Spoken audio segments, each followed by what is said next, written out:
आम आदमी जिसको पता नहीं है कि आरटीआई कैसे डालते हैं, बेसिक सब प्रोसीजर बताओ। हर डिपार्टमेंट के अंदर एक पीआईओ ऑफिसर होता है, पब्लिक इन्फॉर्मेशन ऑफिसर। ठीक है। वो इलेक्ट्रिसिटी बोर्ड का होगा, डीसी ऑफिस का होगा, एसपी ऑफिस का होगा। अगर आपको उसका पता है तो ठीक है, अदरवाइज अगर आप उस डिपार्टमेंट के हेड को डालोगे तो भी वो आपकी एप्लीकेशन को सही जगह पे मूव कर देगा। ठीक है। उसके अंदर आपने सिंपल सब्जेक्ट डालना है, एक एप्लीकेशन लिखनी है। हाँ, एक एप्लीकेशन लिखनी है कि उसका सब्जेक्ट है I am seeking information this and this information under the RTI act 2005।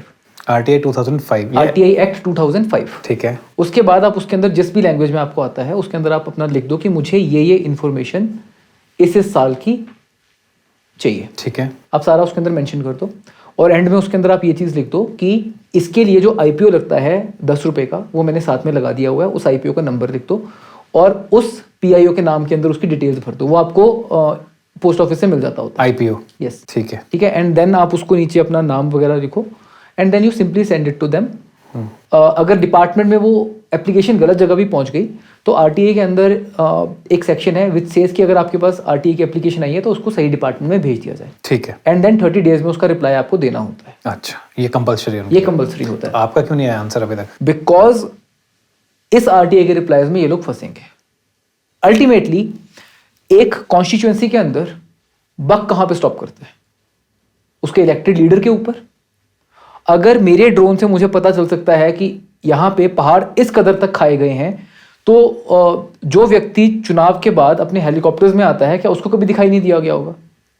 क्या उसके तक लोगों ने ये बात नहीं पहुंचाई होगी कि सर यहाँ पे अवैध खनन हो रहा है या फिर अवैध स्टोन क्रशर्स चल रहे हैं? कई बारी क्वेश्चंस भी पूछे मीडिया ने, आंसर क्यों नहीं किया आज तक? एक स्पेसिफिक इंटरव्यू हुआ था, वहां पे उनको पूछा गया इस बारे में, सर आप अवैध खनन माफिया के बारे में क्या बोलोगे? किसने किया था इंटरव्यू?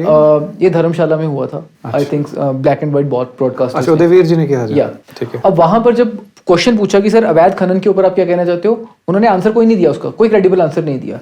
बट दे सेड कि मैं ऊना के अंदर फिरौतियां और रंगदारियां नहीं चलने दूंगा। इलीगल माइनिंग के ऊपर से फिरौती एंड रंगदारी कहां से आ गई?